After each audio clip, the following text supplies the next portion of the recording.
and back and forth. Okay, I think we are online. So hello everybody. Welcome to our fourth ELTT webinar at the University of Zurich. I'm Clemens Marrer from Sustainability team of University of Zurich, and I'm very glad today for our topic of innovative teaching and learning.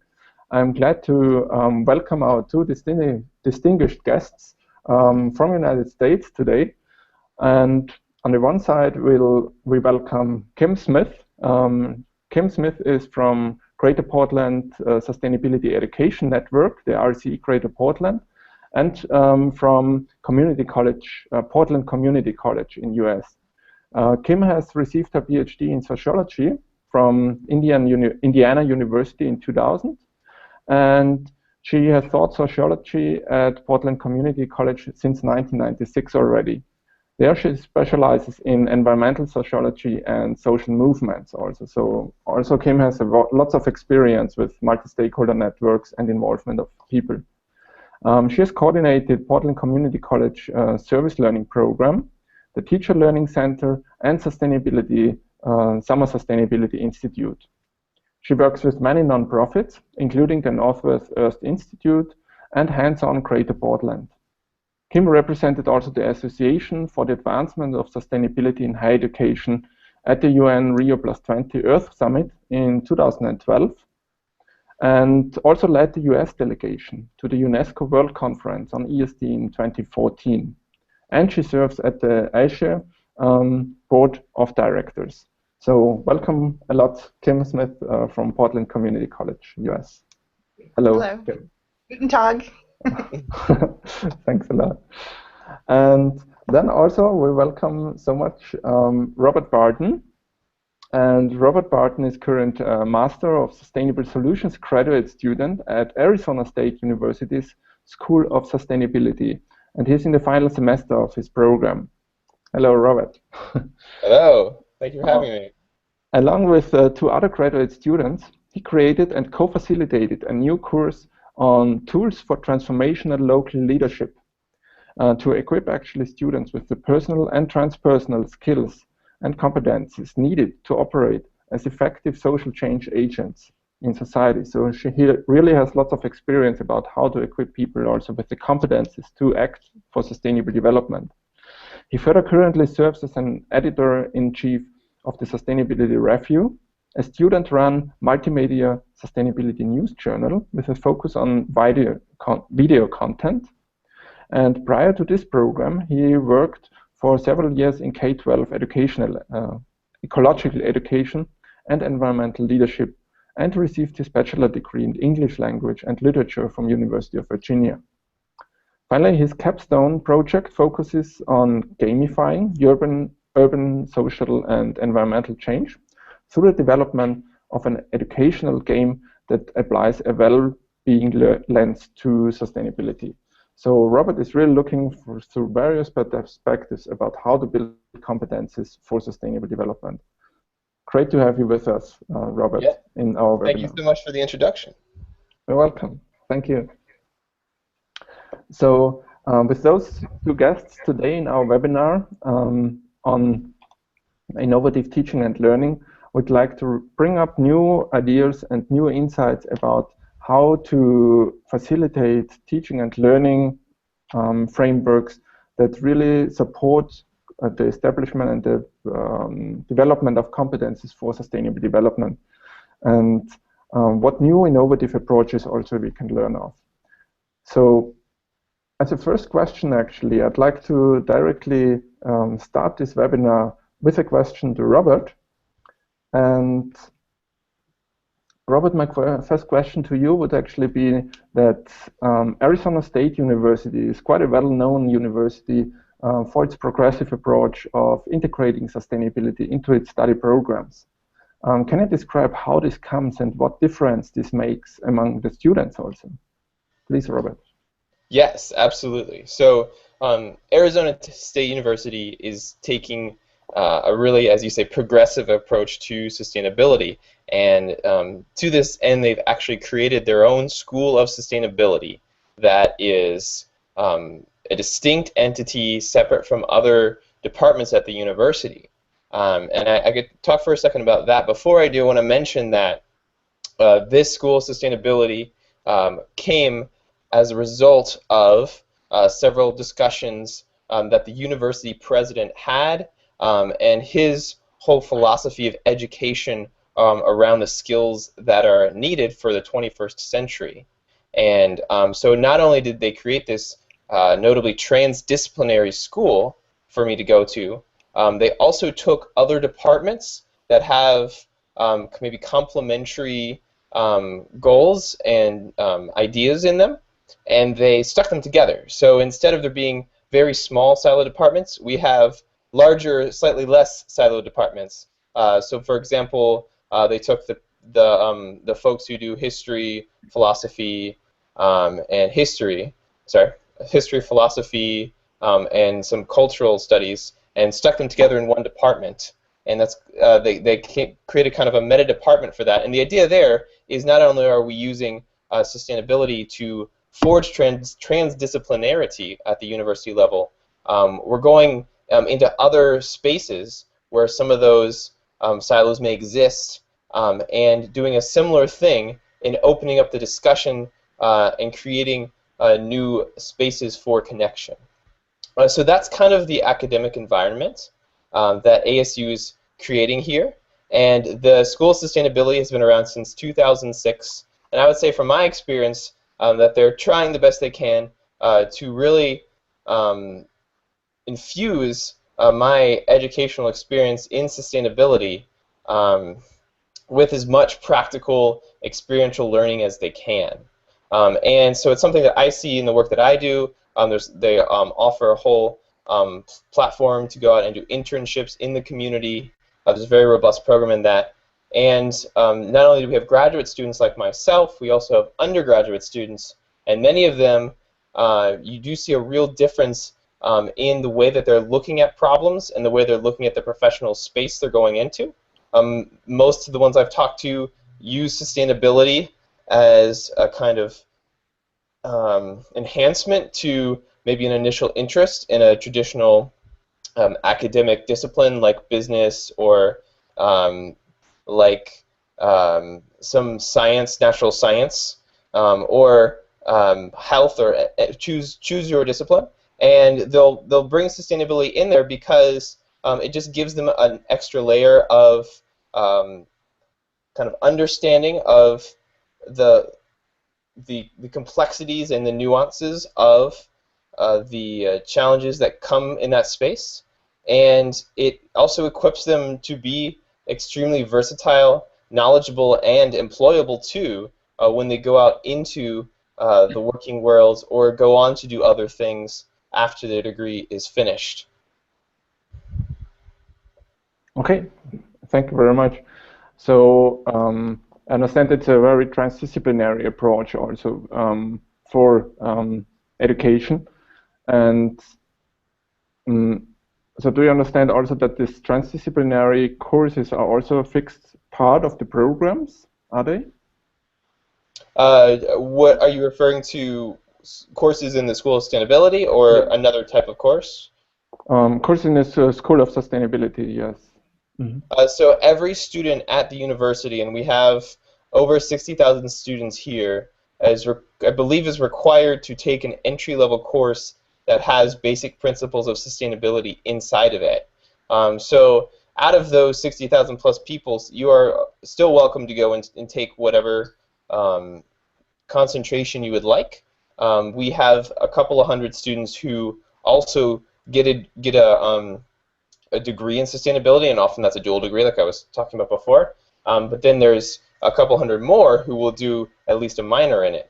So the classes we offer are available at the School of Sustainability are available to everyone, and the students are at least getting that baseline understanding of the concept, as broad as it is, and at least the availability to learn more about it and to apply it to their interests or passions. All right. Thanks a lot, Robert. Now my second question actually would go then to Kim. And just a second. And this question would actually be, hello, Kim. The community college, Portland Community College, has a strong reputation in collaborating actually also with society throughout the study programs. Since quite a few years, you actively integrate sustainability throughout the universities through the study programs. May you also describe the motivation behind and how this is being integrated institution-wide, actually? Thank you. Well, thank you very much. One of the things that I think is really important to recognize is that Portland, Oregon itself has a really strong culture of sustainability, and we have worked closely with a variety of different universities in the region, higher education itself with Portland State University, Portland Community College, University of Portland, and some, a variety of the liberal arts colleges in our region. So I don't want to just say Portland Community College is doing this, but we do have one of the most robust programs, and I feel very fortunate to have taught there again since 1996, where we have worked to integrate sustainability into our mission statement itself, which again, this whole institution approach is so important to have the champions from our administration, as well as so kind of a top-down approach with the mission statement, core outcomes for all all graduates. We have, as a Portland institution, again, we have lots of culture in our region that supports sustainability, but as an institution, our board of directors established core outcomes that all students are required to have, and we have one that's focused on community and environmental responsibility. So that's where it first started to emerge. We also signed on to the ACUPCC, I want to say the acronym first, the American Colleges and Universities President's Climate Commitment. So along with that, through Second Nature, we wrote a climate action plan. And within that climate action plan, there is a whole academic set of commitments. And that's when we started developing green outcomes. So courses within Portland Community College can be designated with a green leaf to the side saying that they have either sustainability related topics or a sustainability focus. Once that was established, and those are identified within our catalog as sustainability courses, then we developed a sustainability focus award. Now, it's not a major. These are undergrad classes as a community college, first and second year students, and then they transfer to Portland State, for example. But they can have this award that goes along with their undergrad lower division transfer courses. In addition, as a community college, we have a very strong career technical education program, or as they say in Europe, TVET, the technical vocational educational programs, and those classes are able to develop green certificates. So they can specialize in engineering, they can be architects, construction, and then take additional courses that allow them to have a green certificate as part of their diploma.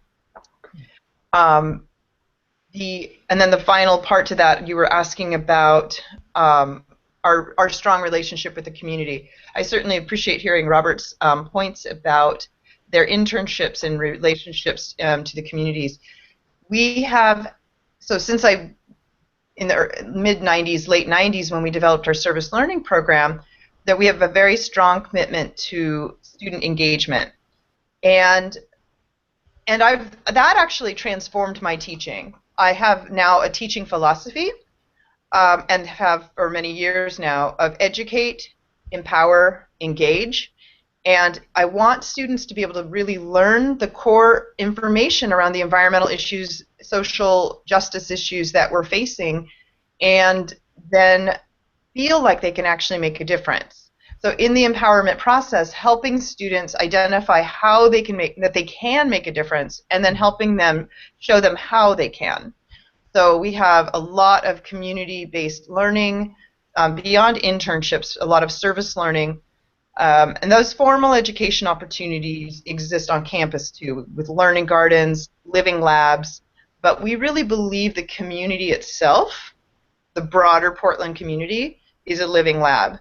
And so many students, even if they're not necessarily a formal sustainability course, can do non-formal education and co-curricular projects and volunteer projects in the community. So those are some of my main things, I think, to that question. You can learn more if you go to, I'm going to just say the website, www.pcc.edu, and we have a sustainability page there where you can find our climate action plan and our sustainability courses. Excellent. Thanks so much, Kim. We'll also blend this link into the webinar later on. Great. Thank you. Thank you. So I understand that there's a really strong link and embeddedness of the community college in the community itself also, and that this whole of institutional approach is very strongly inherited at the college. I understand. How do you think this process can be supported, or is there full understanding about among all the faculty of it? How are the faculty also involved in these activities? I said it was kind of this top-down element. The other part, it was very faculty-driven. These we have, in addition, so the community-based learning has a service that's faculty. There are faculty trainings. We have many folks who have developed cohorts, and I recognize that'll be a question we'll talk about a little later, but how to develop relationships among the faculty who are doing this type of work and developing their curriculum around, and again, like Robert was saying, specific disciplines, recognizing how those can be applied within the community, whether that's computer science or sociology, and making that curriculum really come alive and having value and meaning to real-world issues.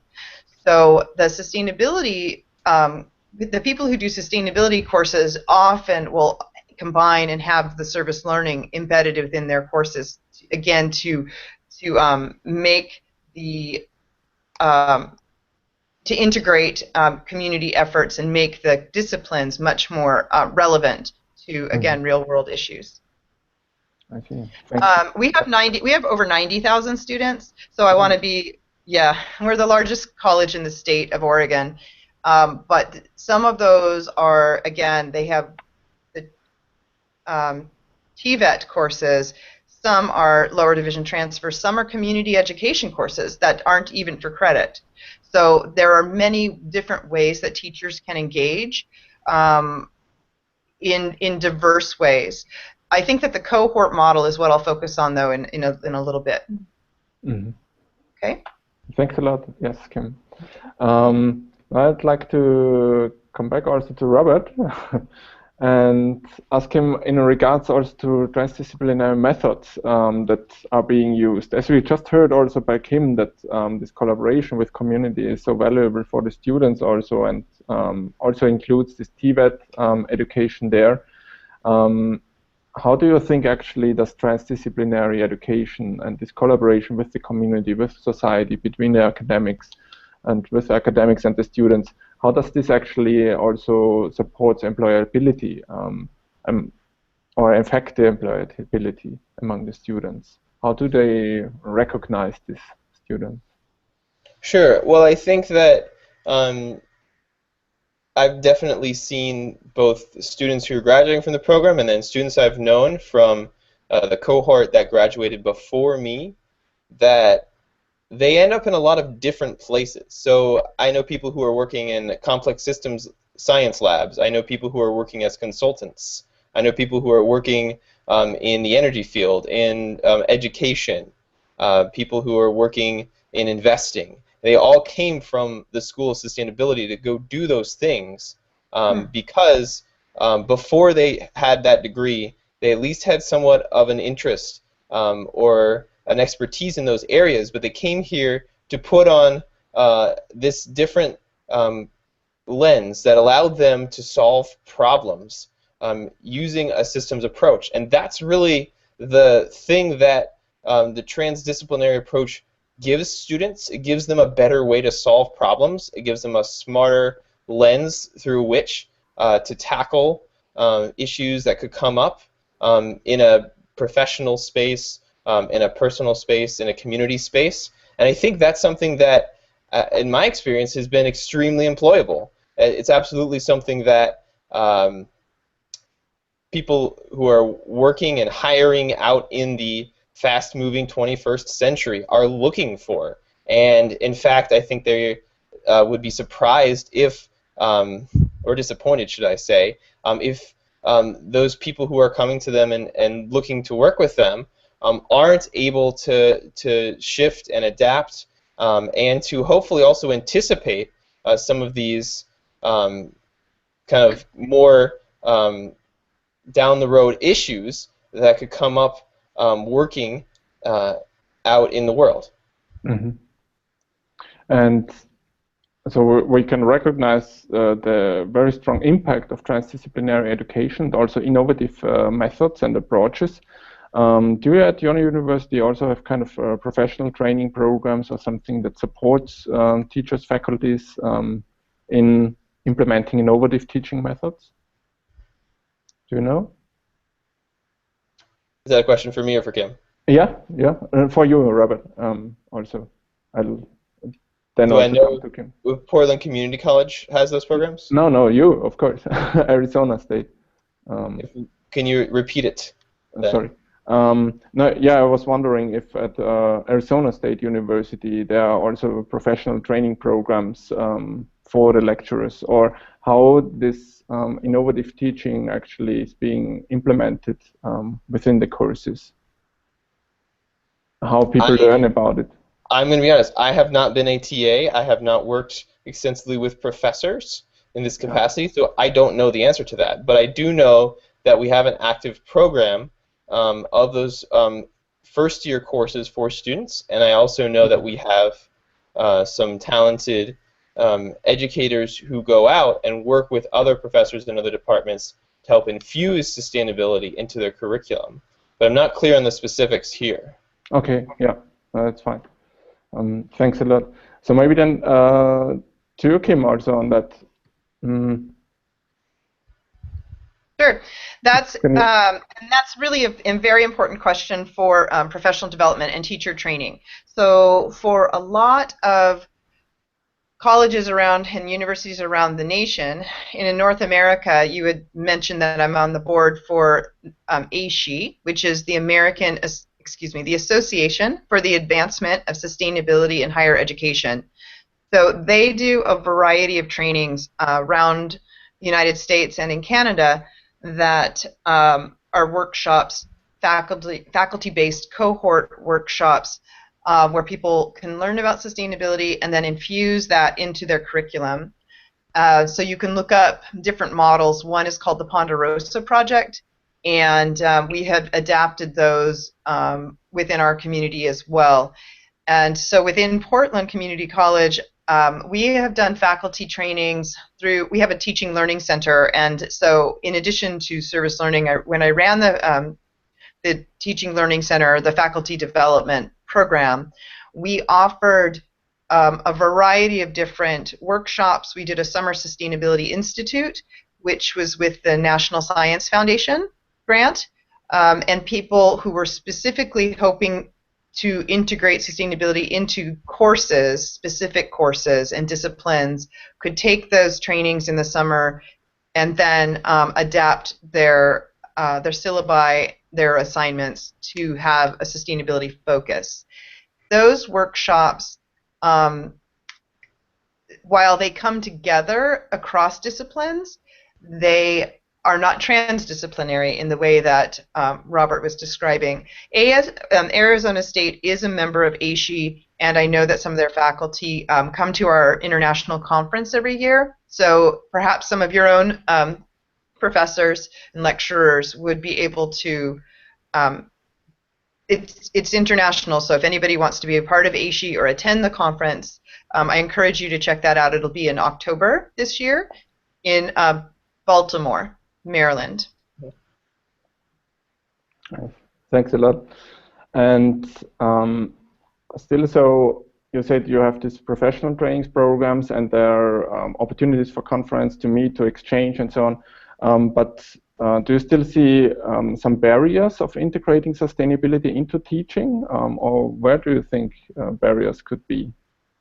It's such an important question, and I know a lot of people are asking this. Part of that really comes into the issues around, well, there's two sides, I think, to that answer, or to that question. One, and this is an issue for our college, is that sustainability can often be seen as an operations or facilities focus. So people who, and that's important. It's important to, on a whole institution approach, to green our buildings, work with energy, work with our waste and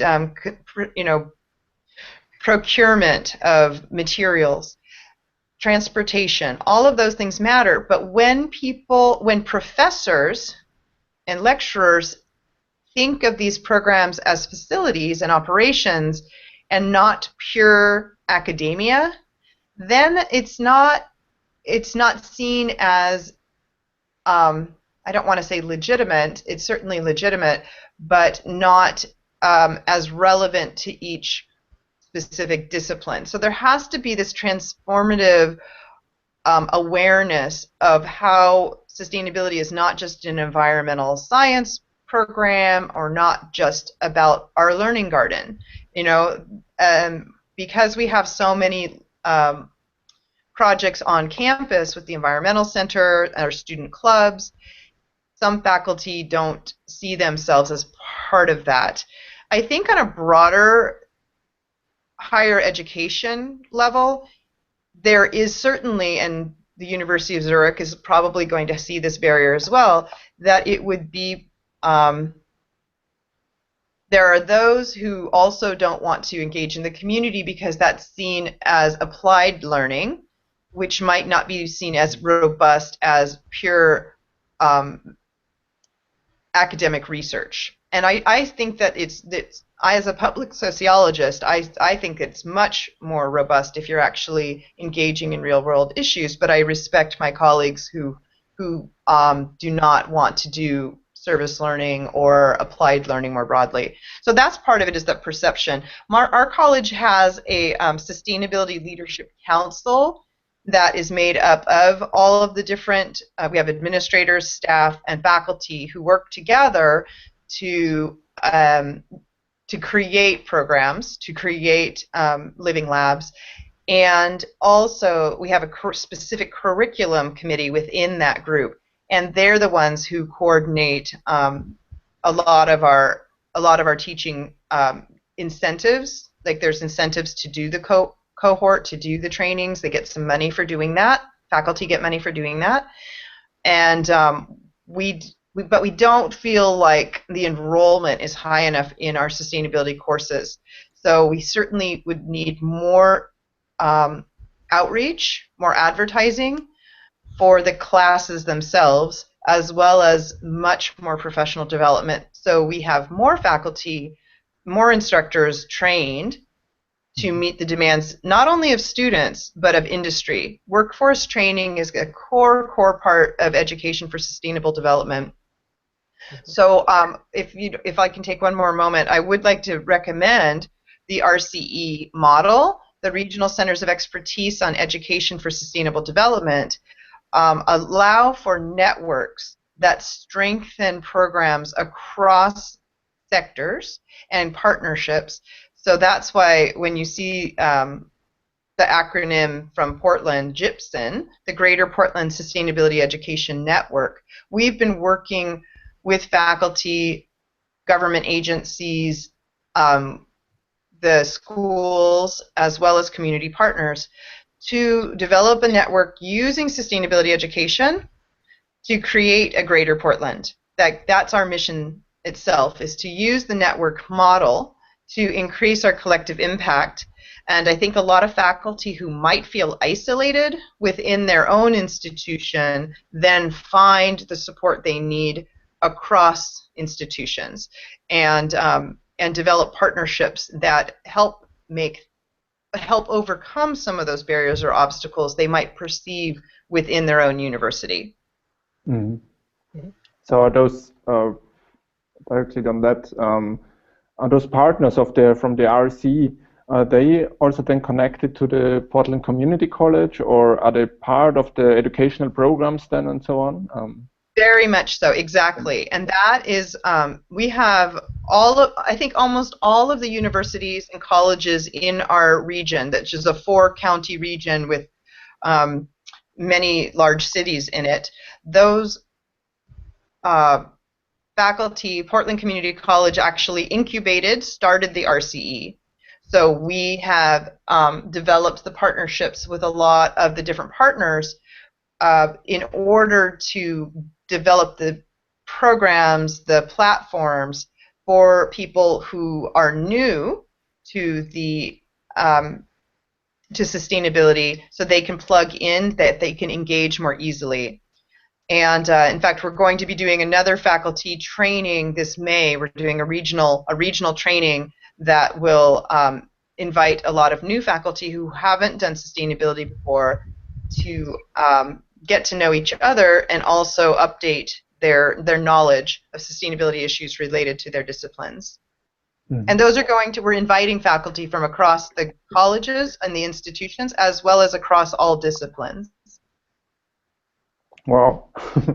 Yeah, I think RC is a great opportunity there to really interact and exchange on ESD, on the local but also on the global level, isn't it? So yes. Yes, I appreciate sharing best practices with your RCEs and the RCEs that are across Europe, Asia, and Africa. I'm very involved in the RCEs of the Americas. So in North, Central, and South America, we have these regional centers of expertise on ESD, and each one's different. Each one's organized based on their own regional challenges or the resources that are available within those regions.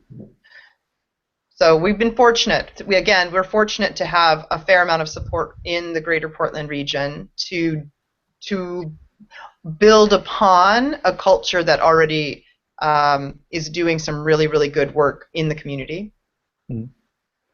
Thanks so much. Now, actually, I'd like to come to 3 questions that we have received so long also by our listeners. And what we have learned so long is that actually this collaboration with society and community is very important for innovative teaching and learning, and so to build capacities and competences among the students also to engage for sustainability later on, and also in regards to their employability and for practical implementation of their knowledge. And now I'd like to come to some questions by our participants and listeners. The first one is by Stefan Baumann from University of Teacher Education in Zurich. And Stefan Baumann, he's about to install an interest group with the aim to anchor ESD at their university. He wants to bring together lecturers either from the traditional disciplines, so like science, social studies, math, language, sports, but also from cross-thematic subjects such as environmental education, health, or citizenship education. So the question to you would be actually, do you have any recommendation how to start such a process of bringing together people from different kinds of disciplines within a university, so to engage ESD really across the whole university? I think both of you have the experience from within the university how really whole of institution wise ESD can be implemented and anchored. Who'd like to start actually? Robert, would you like to say something? I mean, I feel like, Kim, you probably have more knowledge or experience in this area than me. I could probably offer some suggestions or things that I would do were it my job to do to create those connections at the university level. So I'll let you go first, Kim, and then I'll kind of add on if that's all right. All right, sure. Please, Kim. Okay, which requires putting a little bit of reading glasses on here to look at that question, the core elements. So within the, I think that, again, the ASHI model will be very, very helpful in learning from some best practices. There's no need to recreate the wheel, right? There's many efforts out there to develop. This is why I was saying I would like to talk about the cohort model now, when I said that earlier.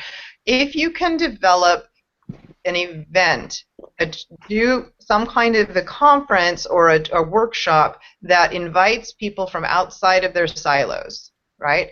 So with outside of their disciplines, where they can come together, not only strengthen their own programs within their disciplines, but finding the commonalities and the support across disciplines.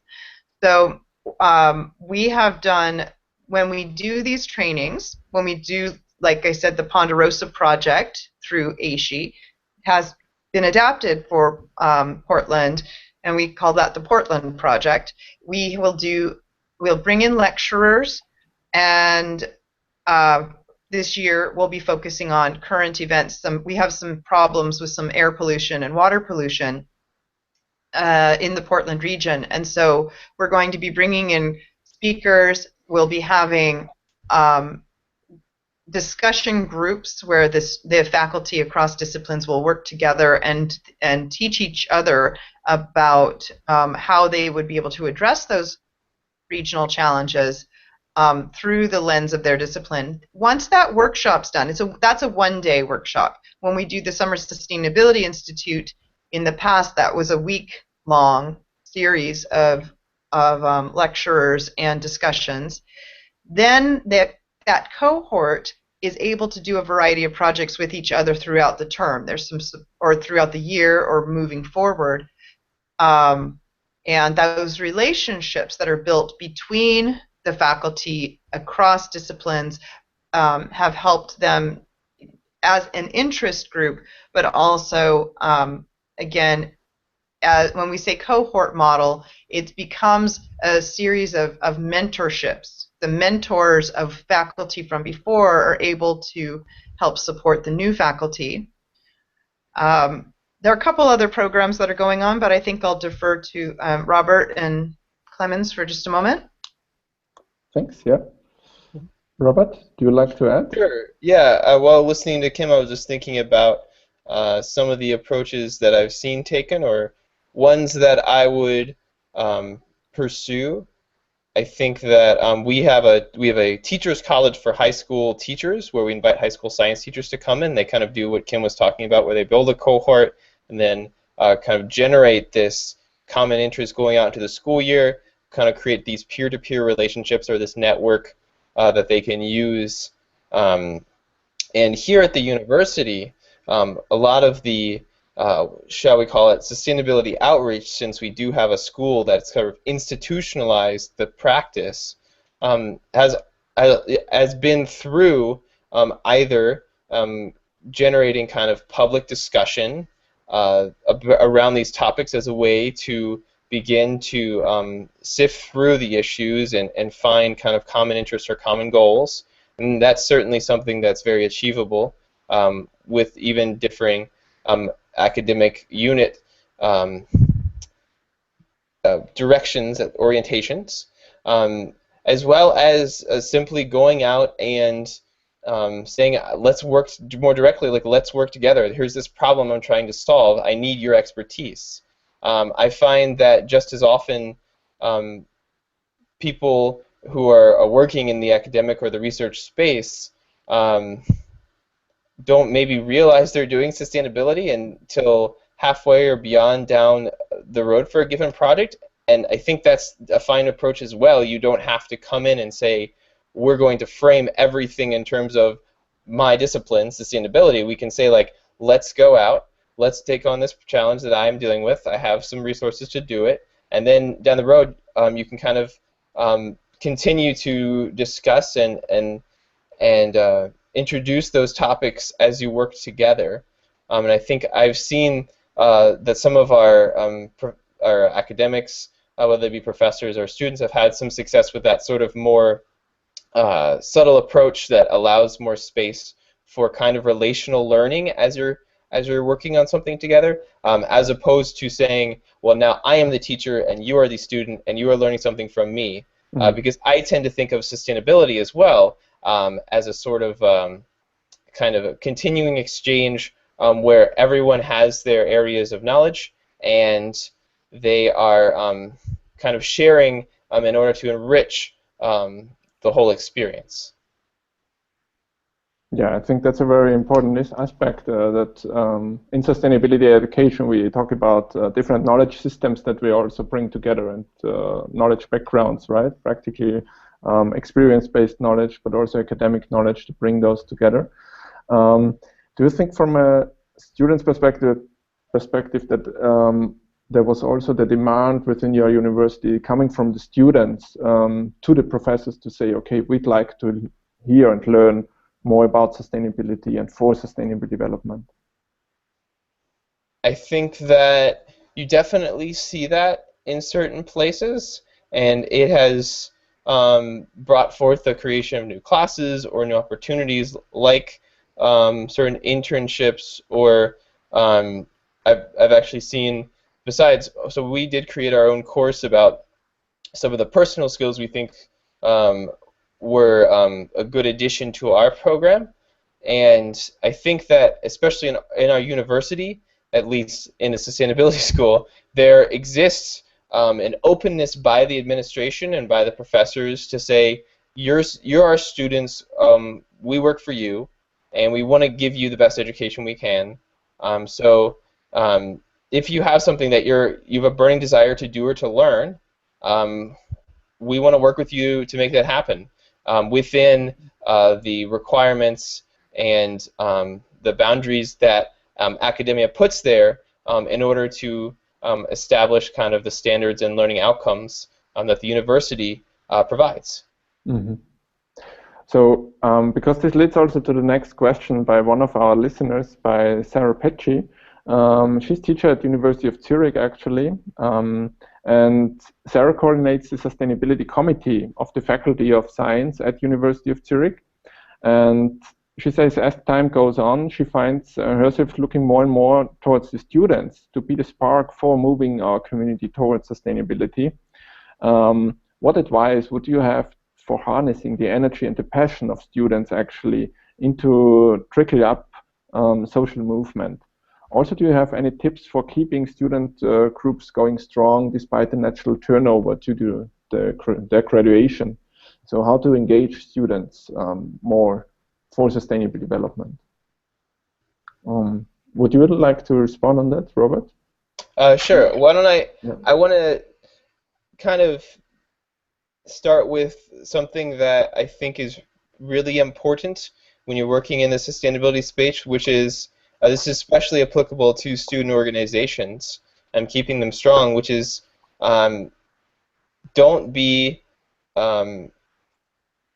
taken by the idea that you need one strong leader. Sustainability, I would say, is about service leadership and network leadership in my mind. So the idea is you're creating a culture of leadership within those organizations that is able to endure over a long period at the school, and it's able to go through its many iterations and different personalities that show up and want to thrive in that space. But the goal should less be, let's get a president for next year, and more, how can we enhance the leadership qualities of everyone in this space and have them continue to go out and connect with others and kind of spread the mission or the goals of the organization, whether that's doing events or doing kind of ESD programs at the university level. I think that's a good space to start with to kind of throw off the traditional kind of goals that you might have in stewarding nascent student organizations that have this traditionally high turnover. Mm-hmm. Thanks a lot. Kim, would you like to add something on that? Around student engagement, yeah. I think that for all all of us. That's an issue of turnover, because you might have this this new project with some new students who get very excited about that, and then they graduate. So to create programs that can live on, it has to be embedded into the system. So whether that's part of student government, that's something that the staff then have some type of a program that can, again, be developed in existence so new students can enter, and there's some type of structure there where they can now engage in an initiative perhaps that was started by other students who are no longer there. So the mentoring I was talking about with faculty is the same model for the students. If we have students who have been trained 1 year before they graduate, say the seniors, then to have to train the juniors or the sophomores or freshmen, and then allow that program to transcend, as Robert said, an individual leader. And I really like that term of network leadership, and allowing those programs to endure. Of course, some initiatives can, or the enthusiasm of students, you don't want to block that. You want to let that flow. And if something comes to a natural end, a project ends, then keeping those types of things finite within within a year or a 2-year, maybe even a month type of program. So they don't depend upon a charismatic leader of one student, or, as you said, a president or one teacher. I would recommend some kind of short-term types of projects that allow people to feel like they can engage quickly, maybe within just one class, maybe within just one day. So we partner with several core network organizations. We happen to have this group called Hands On Greater Portland, and students can sign up for a 3-hour project that they can do within the community, or they can partner with longer-term commitments, something that can last for actually it's kind of a value-added model. You can start with, say, 10 hours in one term, and then the next term you do that as a research project, and then we're in a quarter system, so the third term you could then do an internship.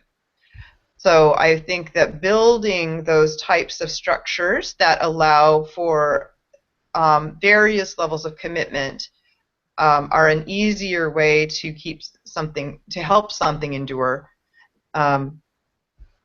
without having to put as many resources into those projects.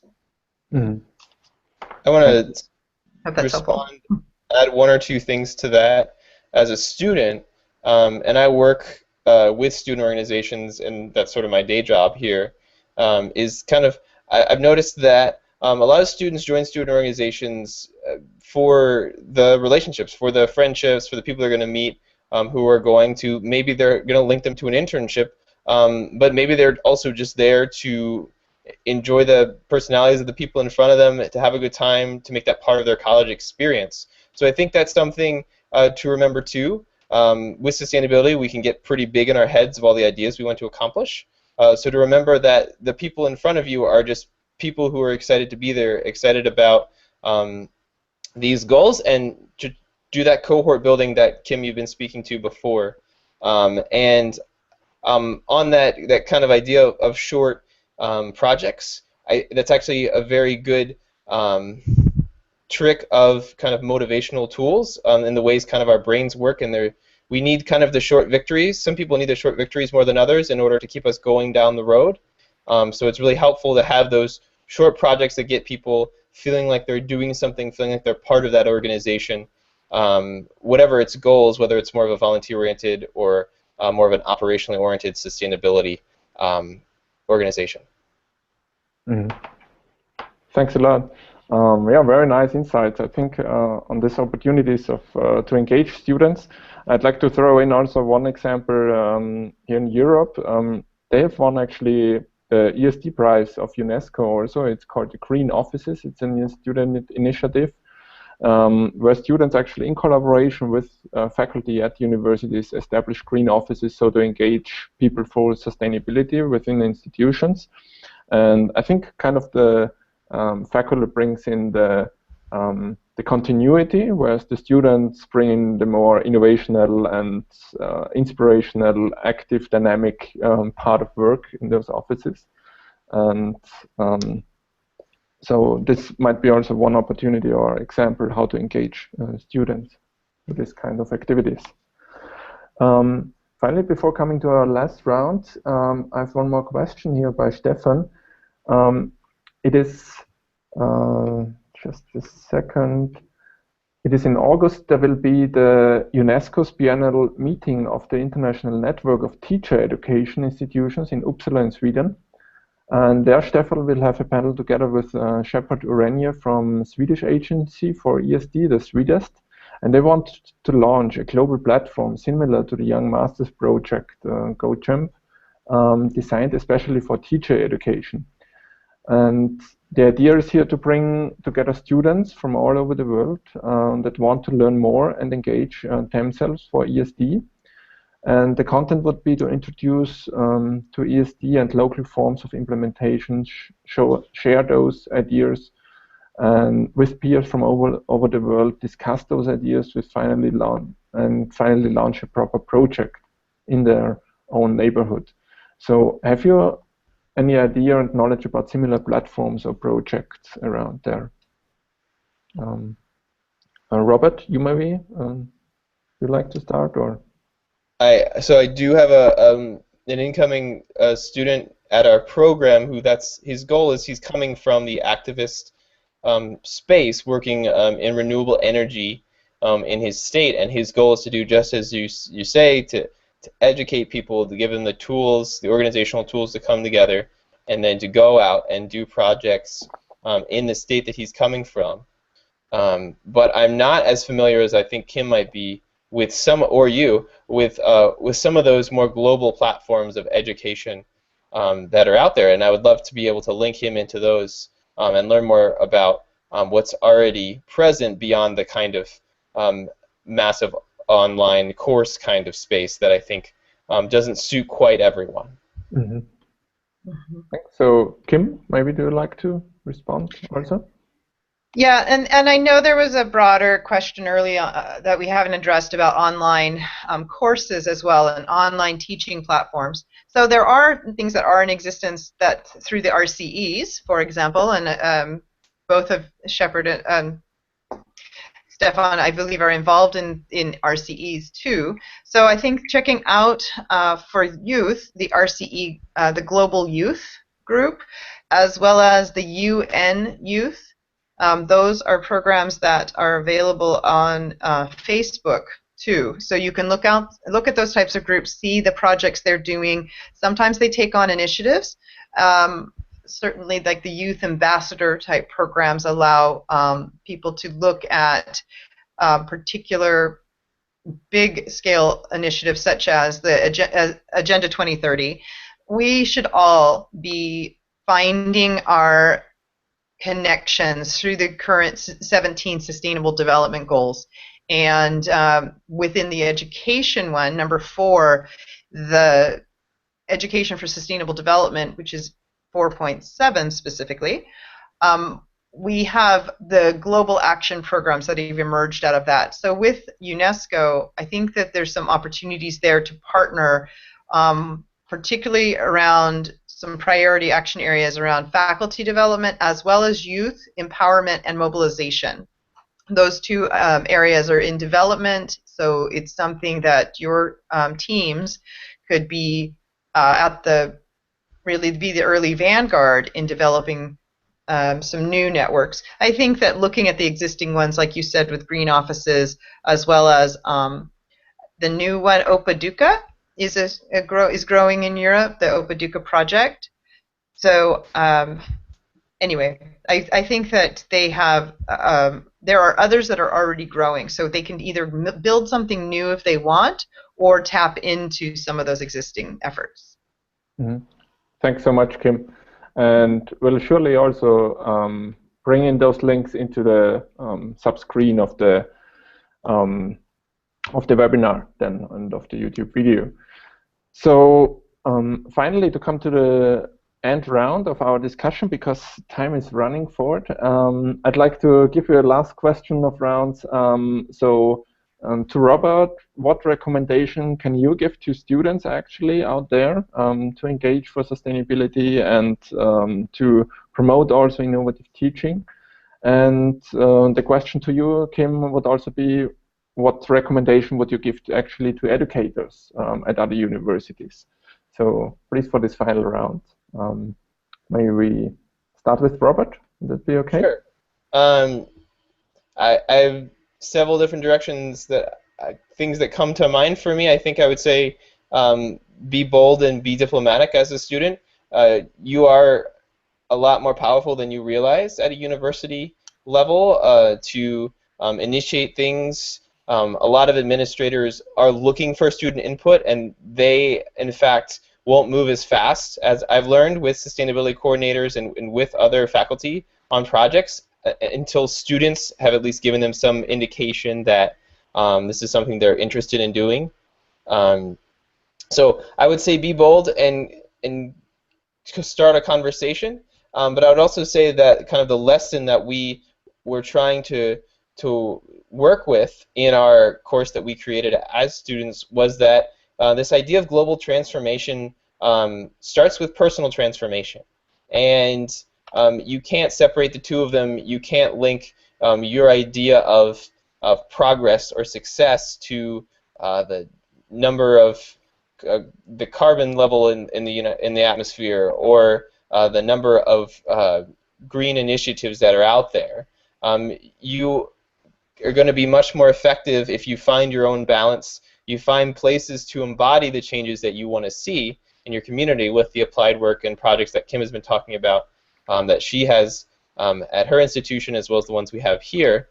So I think recognizing ways that you can go out and give yourself those first-hand experiences and seeing sustainability as a process. It's a process that you get better at as you do it more. And so as a student, recognizing that you need to find a balance in all that, despite maybe the wickedness, apparent wickedness of a lot of the problems that we may try to approach. And I think that fits really well with my comment earlier about network leadership and recognizing, too, that maybe your expertise is to attack this issue this way, and it isn't so much that you have to solve the whole issue, it's more that you need to go find the 50 or more people who are also interested in solving that problem and create a network of change. Thanks so much, Robert. Enthusiastic words also for engagement of students. And Kim, please. That was very inspiring, Robert. Thank you very much.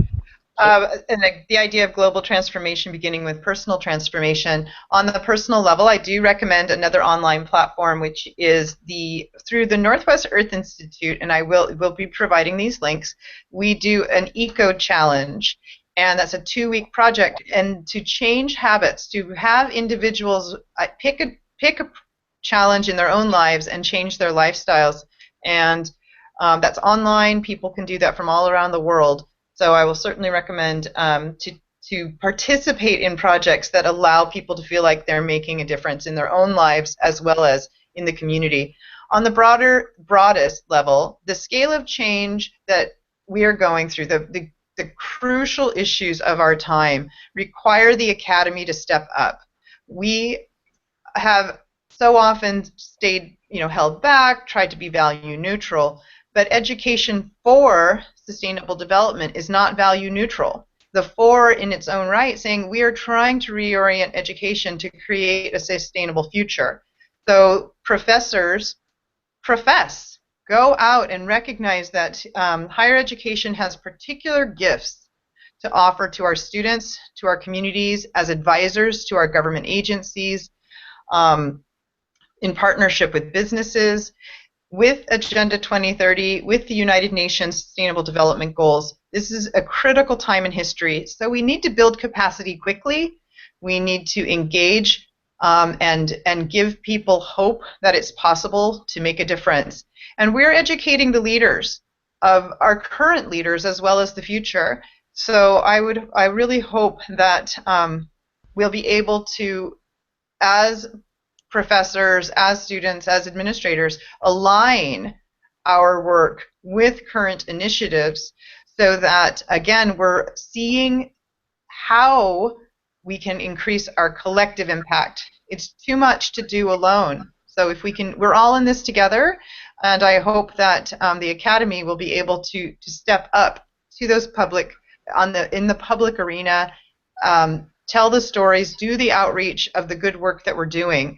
It's not, if we just keep doing our work within our silos or within our institutions, people won't realize the power of higher education and the work that we're doing. So I'm just going to say, please go toot your own horn, get out there, engage in the critical issues of our time, and make a difference as much as you can. Wonderful. Thank you so much, Kim, also for your words. So I think get out there is a wonderful, inspiring end word also for our session. I really so much appreciated about the contributions that you brought into our webinar, and about the insights of your two institutions that we have had here as a very good examples for institutionalized whole of institution approaches, also where innovative teaching and learning is really embedded within Portland Community College as well as Arizona State University. And we have seen two different perspectives also here, from faculty as well as from students' perspective, what benefits it brings actually to implement sustainability into our educational programs, to, as Kim said, educate future leaders for sustainable development, to build capacities and competencies for sustainable development.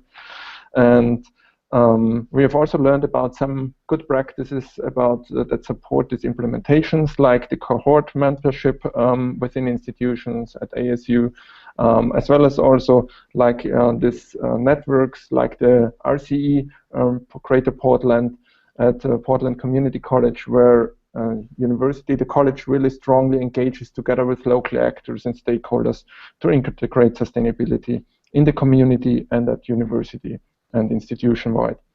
So thank you very much for your contributions, for your active participations and your insights, and also to our listeners and participants of the webinar for your interesting questions that brought more insights into our discussions. And I'm very much looking forward to our upcoming webinars as well.